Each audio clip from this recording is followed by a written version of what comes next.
NASA is sending out a mission to a metal-rich asteroid called Psyche, which is in between Mars and Jupiter.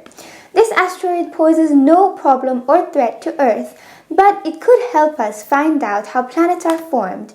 NASA wants to see if this asteroid was actually the center of an ancient planet.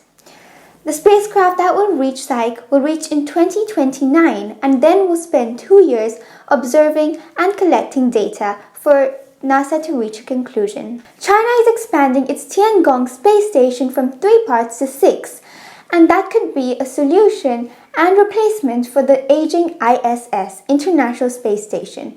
Even though the Tiangong will be much smaller than the ISS, it will be crucial for space research and exploration. Many countries have already expressed their interest to send astronauts there, but unfortunately the European Space Agency can't at the moment due to budget restraints.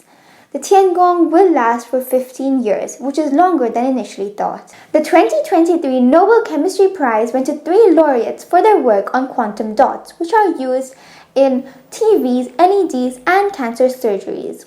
Their breakthroughs in quantum dots, which emit different colors based on their sizes, have led to the advancements and developments of cancer technology as well as TV screens.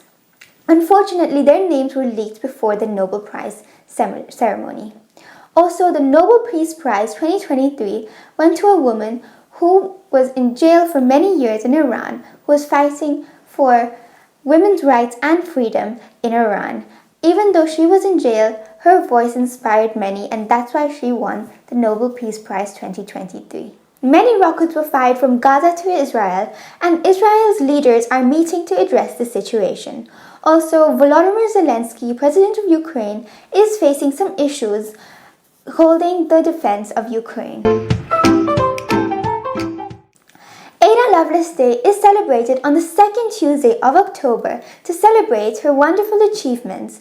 Did you know that she was the first computer programmer and a mathematician in England in the 18th century, and she was best known for her pioneering work on Charles Babbage's analytical engine.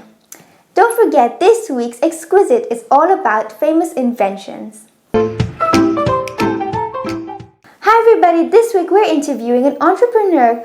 His name is Mike Black, and he has a really interesting story to tell about a project that he did in COVID. I really hope you enjoy and find it interesting.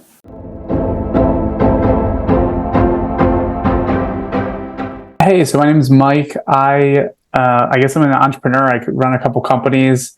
I have a YouTube channel, do a bit on social media. But my main business is doing recruiting. So companies hire us to recruit their employees, and we help them find and hire employees. When the pandemic had started, I don't know how far in, but I think it was July 2021, I started a project called $1 Million Comeback. So what $1 Million Comeback was a project where I gave up everything. And I had to go from $0 to $1 million in 12 months and build a new business I'd never built before. I was undercover and I couldn't use my network. I couldn't use any of my money. And from day one, I was legitimately didn't have a place to live, had $0 in my bank, had one pair of clothes and a cell phone with internet. And 12 months to try to make $1 million. So that was the project.